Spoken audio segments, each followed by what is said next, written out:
Obrigado, Ricardo. Boa tarde a todos e todas aqui presentes. Salientar que é um prazer muito grande poder contribuir com esse debate, com esse processo de construção de um projeto tão importante, em que nós aqui também no Itaboraí estamos diretamente envolvidos. Vou só deixar registrado aqui que por uma situação inesperada, o CAE, creio que não vai conseguir participar, então eu conduzirei essa nossa conversa aqui por todo o período estabelecido. Bem, eu vou compartilhar a tela aqui então da apresentação, para a gente poder começar. Todos veem a apresentação? Sim. Sim?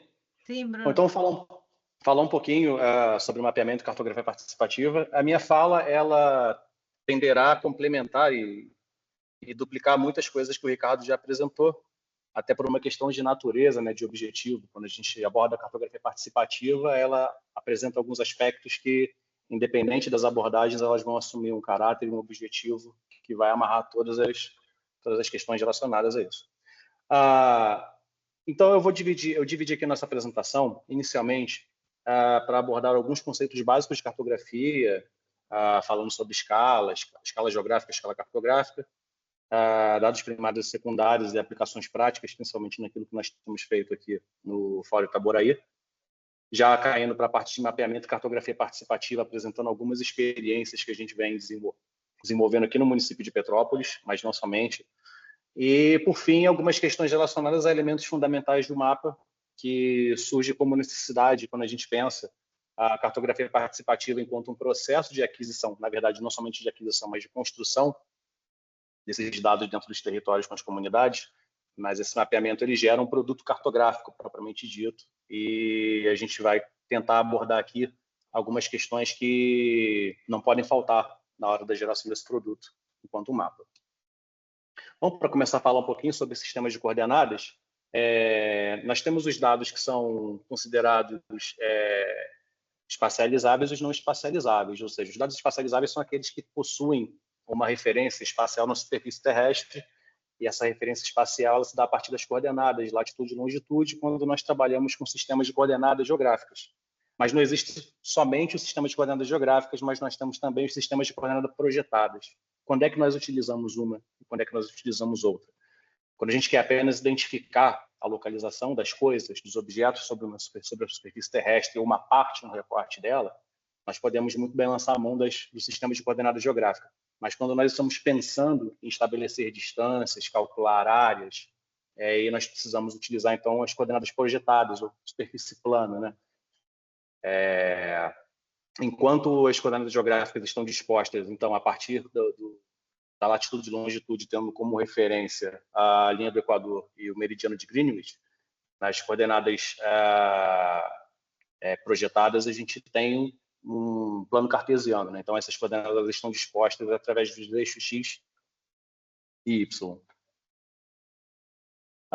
Então, o sistema de coordenadas geográfica utiliza uma superfície esférica ou esferoidal para modelar a Terra, lembrando que a Terra ela é uma superfície totalmente irregular, e então a maneira de tornar o conhecimento matemático e identificar as coisas na superfície acaba sendo estabelecer uma figura geométrica conhecida e passível de realizar cálculos para isso. As posições são definidas através de graus, né? Unidades angulares, um sistema tridimensional, e é baseado num datum, ou seja, é uma referência que vai fazer a amarração a partir desse processo de identificação das coordenadas, dos pontos. O sistema de coordenadas projetadas representa a Terra através de um plano bidimensional, utiliza o sistema cartesiano, como já falei anteriormente, e ele deriva de um sistema de coordenadas geográfica, através de uma projeção. As unidades são lineares, mas comumente utilizadas como metros ou até quilômetros, e, conforme eu já havia dito anteriormente, utilizadas para medições de áreas e distâncias. Isso é muito importante quando a gente vai passar todas as informações para dentro de um projeto, um sistema de informação geográfica, para a gente não incorrer em determinados erros na hora de fazer as operações de geoprocessamento. E com isso, conseguir ter a garantia, né, de um produto cartográfico de qualidade. Passando, então, um pouco a seguir a questão das escalas, né, que são fundamentais em relação ao objetivo, ao levantamento dos dados e aquilo que os dados secundários disponíveis vão nos trazer, se eles vão atender ou não às nossas necessidades. A escala cartográfica é a relação de tamanho entre superfície real e representação. A importância da escala ela se dá por conta do nível de detalhamento estabelecido no objetivo ao realizar o mapeamento. Esse objetivo está diretamente ligado à escala geográfica, ou seja, o recorte territorial, a abrangência de um fenômeno ou processo que está sendo analisado. Então, quando a gente estabelece um recorte espacial do ponto de vista geográfico, a gente também já tem que estar pensando em como esses dados vão ser levantados e adquiridos do ponto de vista da escala cartográfica também. Então, aqui eu trago um exemplo, né, aproveitando que a gente realizou recentemente um trabalho em Angola. Então, vamos ter aqui alguns exemplos de mapeamento que são um pouco mais frescos aqui para a nossa apresentação. Aqui um recorte, né, de localização no município de Luanda e na província de Luanda, e dentro disso a gente consegue ter alguns recortes de identificação de levantamento, né, na verdade, de armadilhas para coletar vetores de importância médica, que foram dos trabalhos realizados por lá. Então, para a gente poder exemplificar, né, a questão da escala, um recorte geográfico mais abrangente, pegando o país como um todo, e uma área mais localizada, mais pontual, com a distribuição e localização daquilo que são pontos de interesse para um determinado estudo. A escala geográfica ela vai, então, dar conta desses recortes, né, local, regional, nacional e global. Claro que entre uma e outra a gente consegue ter algumas nuances. E aqui um quadro estabelecendo um pouco a relação entre o que é escala grande, escala média e escala pequena do ponto de vista da cartografia, né? Então, escala grande, escalas com tamanho, com nível de detalhamento superior, igual ou superior a 1/25.000. Aí são escalas de detalhe com visão local e plantas cadastrais, levantamento de detalhes, planos topográficos e cartas temáticas. Escalas médias que vão de 1/25.000 a 1/250.000. Escala de semidetalhe com visão local e regional, cartas topográficas também, mapas e cartas temáticas. E as escalas pequenas, menores do que 1/250.000, que vão dar conta de uma área bem grande, porém com pouquíssimo detalhe, se a gente quiser fazer aproveitamento de alguns dados que são gerados nessas escalas pequenas e aplicá-los para escalas grandes, a gente começa a ver algumas situações de deslocamento de posição e processos de suavização que, quando a gente colocar um pouco de detalhe na hora de fazer a visualização, a gente pode, num primeiro momento, achar que há erros ali, mas, na verdade, não se trata necessariamente de erros, mas somente essa questão de em qual escala, né, o produto cartográfico foi gerado. Então, dependendo de como for, a gente não consegue aproveitar para escalas maiores. Passando aqui, então. Tem os dados primários e os dados secundários, que a gente vai fazer a inserção dentro de nossos projetos. Então, os dados primários são aqueles em que nós vamos para campo e conseguimos fazer esse levantamento, seja através de equipamentos de GPS, seja através da participação comunitária, né, da utilização do mapeamento participativo, através de rodas de conversa, através das travessias, mapeando as narrativas que estão sendo apresentadas ali. Então, esses são colocados como dados primários.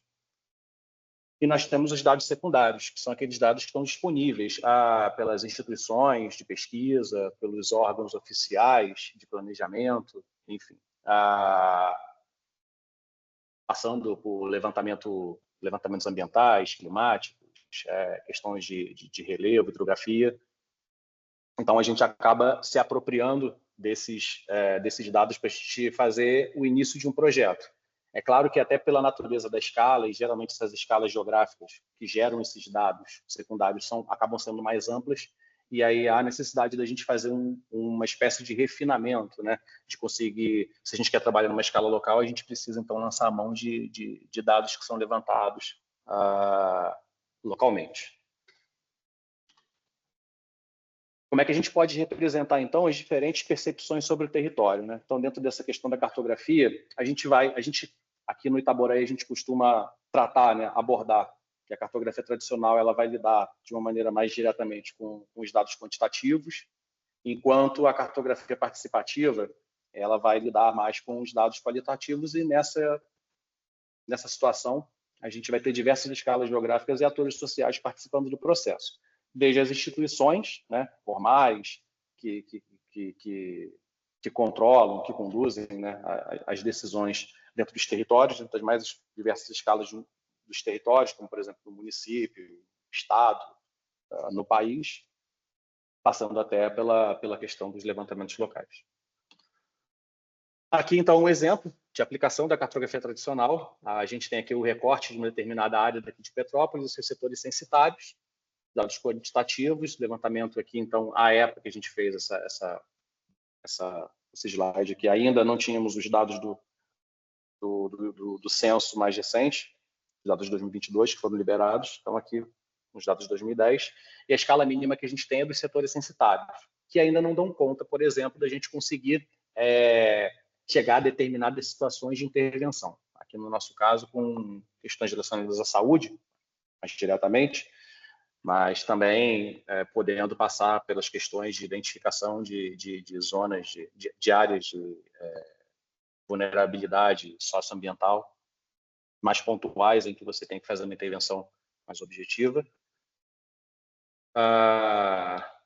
E aqui a gente tem o produto cartográfico a partir da cartografia participativa, já com os dados qualitativos, esse levantamento numa escala mais pontual, mais próxima, né, com a participação comunitária, conforme a gente tem aqui na ilustração ao lado. Percebo que a própria natureza, né, da representação ela é bem diferente, enquanto aqui nós temos um mapa discreto, né, um mapa que torna o território, a partir dos dados que são colocados nele, como uma coisa só, distribuída por ele, a gente consegue, na cartografia participativa, ter uma indicação mais pontual de onde estão acontecendo os processos.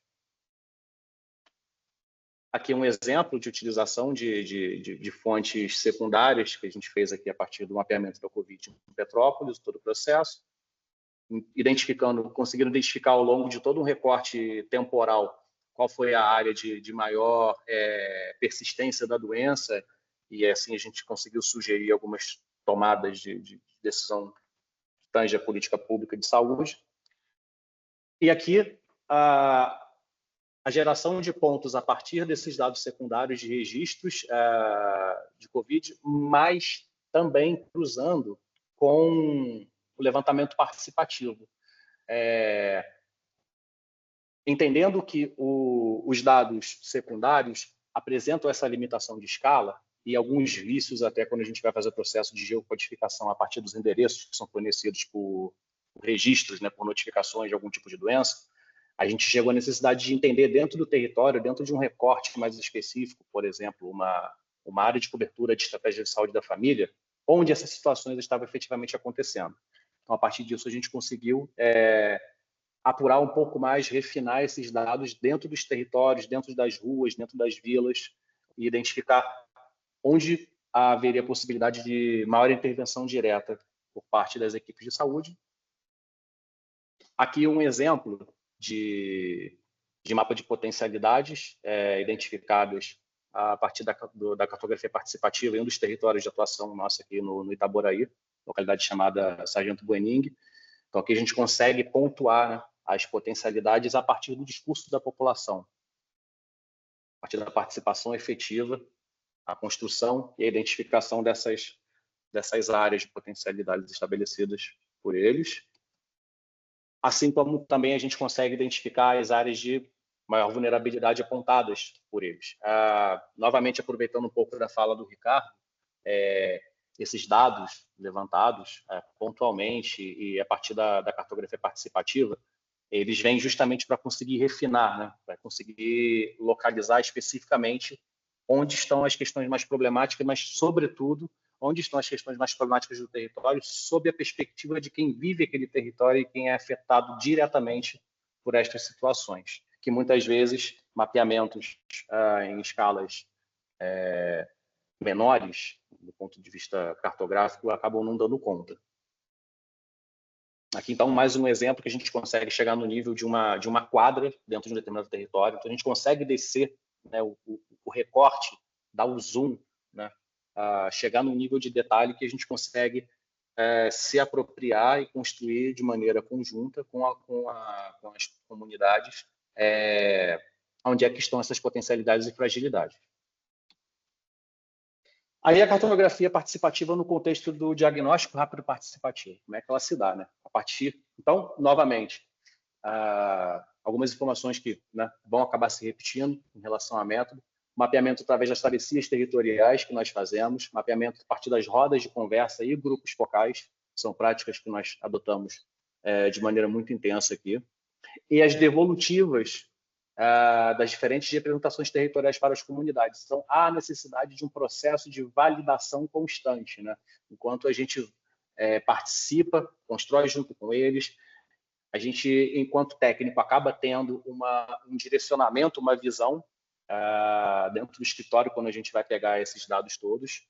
Então, há necessidade de devolver isso daí à comunidade, que foi corresponsável pela construção, e validar, para ver se a gente não deixou de captar alguma informação, alguma questão relevante, ou se, de repente, naquele determinado momento, naquele recorte de tempo, as pessoas envolvidas com a atividade da cartografia, de repente, também deixaram passar alguma coisa que, no momento da devolutiva, acaba surgindo. Então, é mais um momento que a gente tem, mais uma oportunidade para poder fazer ainda mais um refinamento do mapa gerado a partir da cartografia participativa.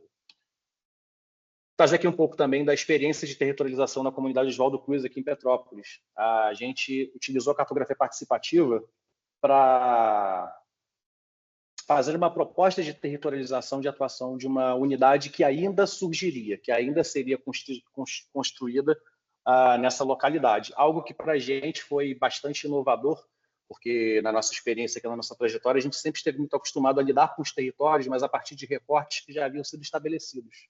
Mas esses recortes estabelecidos nem sempre traziam os critérios que nós trabalhamos aqui, de identificação de áreas prioritárias a partir de situações de vulnerabilidade. Então, essa foi uma experiência que a gente conseguiu implementar num território bem próximo aqui do Itaboraí, em que nós utilizamos inicialmente dados secundários a partir dos setores censitários do IBGE, levantamos alguns dados a partir do Ministério do Desenvolvimento Social para identificar as áreas com maior situação de vulnerabilidade socioeconômica a partir de levantamento do CAD único. E também conseguimos alguns dados secundários a partir de casos de tuberculose. Com isso, a gente fez os cruzamentos iniciais e propôs um primeiro recorte apresentado à comunidade, validado por eles. E depois nós fomos para o território para construir as etapas seguintes dessa territorialização. Então, nós fizemos as travessias, e aí que tem um pouco da evolução do mapeamento, né? Aqui esses dois primeiros mapas aqui mostrando como é que foi o percurso pelo território inicialmente estabelecido, essa linha azul aqui, e essas linhas vermelhas foram o registro das nossas caminhadas, né, das nossas travessias e conversas com os moradores para poder identificar as potencialidades e vulnerabilidades do território e principalmente identificar quais seriam as áreas prioritárias a serem atendidas e sobretudo, que não poderiam ficar de fora desse processo de territorialização dessa unidade. Aqui a gente teve a possibilidade de construir um mapa de difícil acesso apresentado, né, identificado pelos moradores. Então, a gente conseguiu mapear essas situações e depois fazer essa representação aqui em relação ao que eles estavam entendendo, né, como de difícil acesso. Mapa de percepção de vulnerabilidade socioambiental também, que eles nos apresentaram. É um tema também que os afetou bastante, principalmente com a chuva de 2022 aqui em Petrópolis. Então, a gente está falando de duas comunidades muito próximas ao cemitério municipal aqui, e que, enfim, diante dessas situações, acabaram sofrendo algumas consequências e também registros de outros momentos, como, por exemplo, a chuva de 88. Então, além da gente conseguir ter essa possibilidade a partir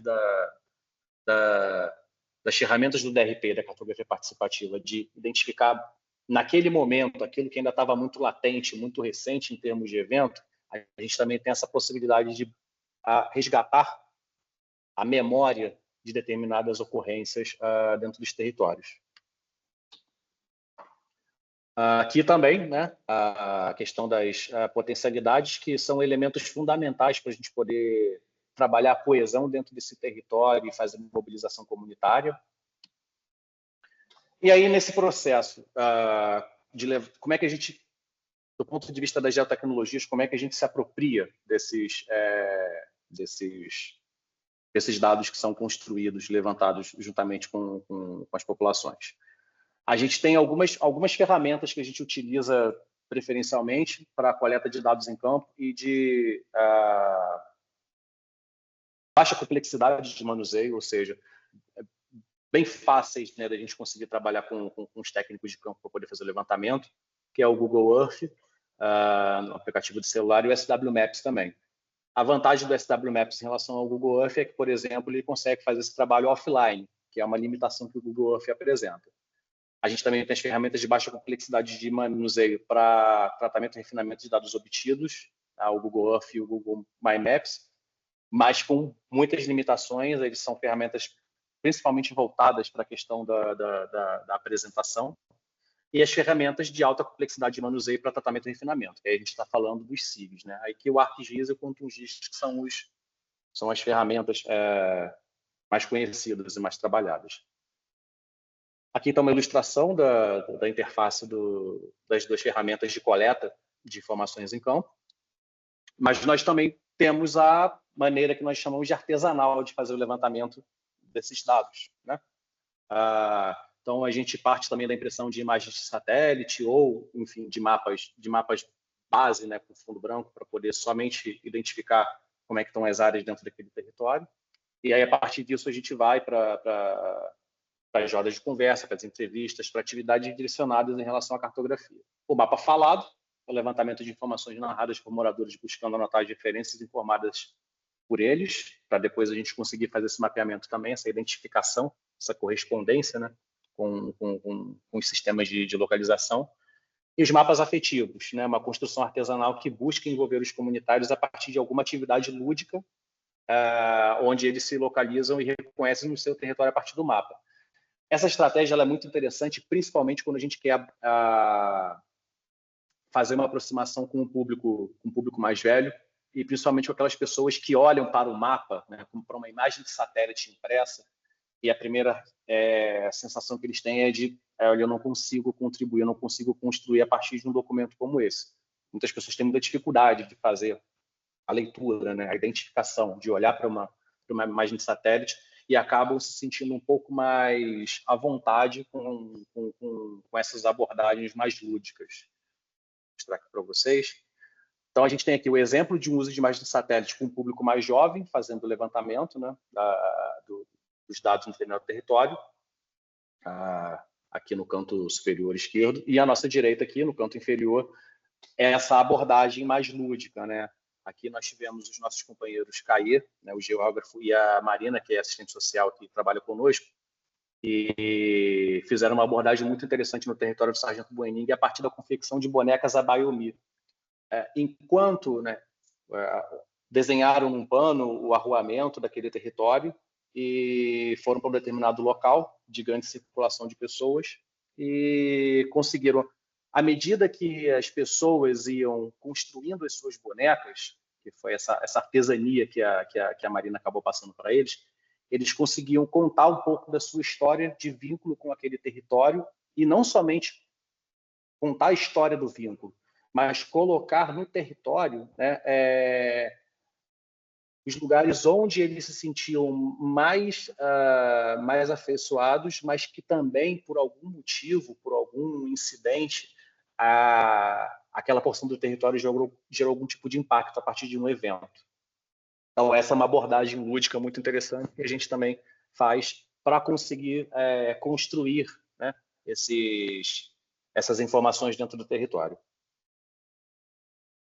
Já aqui avançando, que a gente só tem mais 5 minutinhos, fala um pouquinho, então, daquilo que não pode faltar no mapa, né? A gente vem, então, discutindo de que maneira a gente trabalha, de que maneira a gente consegue abordar a cartografia participativa, no sentido de não somente identificar com os comunitários onde é que estão as coisas, mas fazer com que eles, sendo participantes de todo esse processo, dar visibilidade, né? Acho que essa é uma das grandes potencialidades que a cartografia participativa tem. E a gente pode olhar enquanto método, um método de coleta em que os comunitários eles funcionam como excelentes fontes de dados primários, mas a gente tem que avançar mais em relação a isso, que é quando a gente consegue fazer com que eles se sintam protagonistas no processo de mapeamento, né? Então, é o que a gente também tenta, de maneira muito crítica, a gente vem sempre construindo aqui nas nossas discussões sobre cartografia participativa. O quão participativo é, de fato, esse processo, né? Então, se a comunidade não está envolvida de uma maneira geral, ela está sendo apenas uma consultora, né? A gente está apenas fazendo uma consulta para a identificação de determinados processos dentro do território. Então, a gente busca sempre estar buscando ferramentas de integrá-los e fazer com que eles, de fato, sejam os protagonistas desse processo. Aqui, o que não pode faltar aí, o mapa, a questão do título, legenda, escala gráfica, grade de coordenadas, orientação e fonte. Eu vou falar de maneira mais específica de cada uma delas. O título vai identificar o tema principal do mapa, ele deve ser claro, objetivo específico, incluir o recorte espacial e temporal, né, daquilo que está sendo colocado. Então, aqui o exemplo, distribuição de casos de dengue em Petrópolis 2023. Qual a importância disso? Permite compreensão imediata do conteúdo, evita ambiguidades e interpretações equivocadas e direciona a leitura do mapa. Então, um bom mapa para estabelecer uma comunicação precisa partir de um título que seja bem objetivo e não gere dúvidas em relação ao leitor. A legenda, ela vai explicar os símbolos, as cores e padrões, vai relacionar os elementos gráficos aos dados representados e ela deve ser organizada e hierarquizada. É fundamental para interpretar corretamente o mapa, evita erros na leitura dos dados e traduz a linguagem cartográfica. A escala gráfica, né, ela vai representar a relação entre distância no mapa e na realidade, apresentada em forma de barra, permite medições diretas no mapa. Aqui,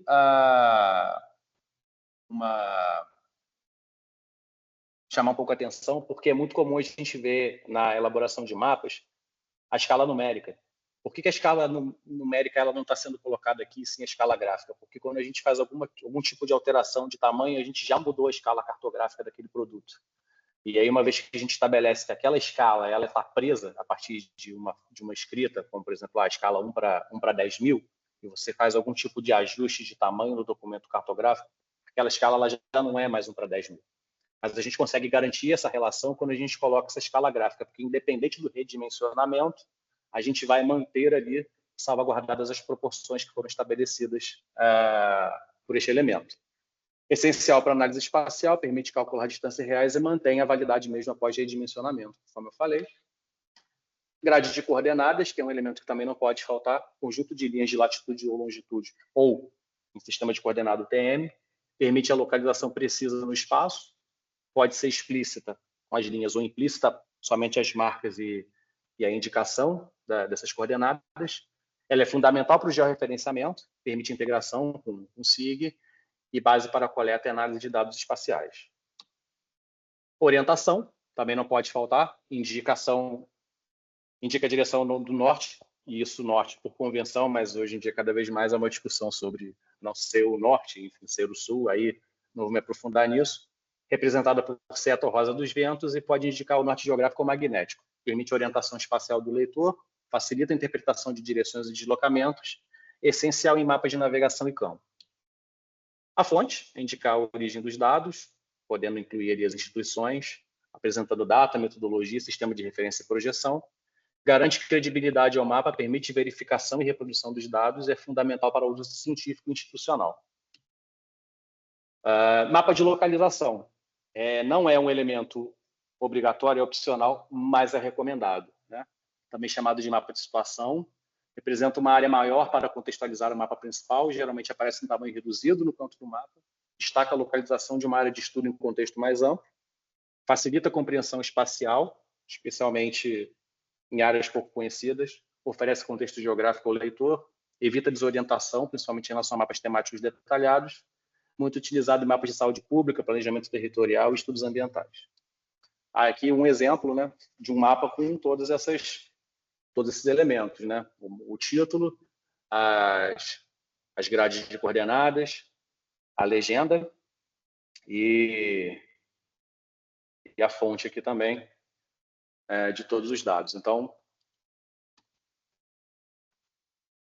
enfim, a missão é de falar sobre isso daí em 30 minutos. Acho que ainda estou com a margem de 40. Queria agradecer a atenção de todos vocês e, enfim, é isso.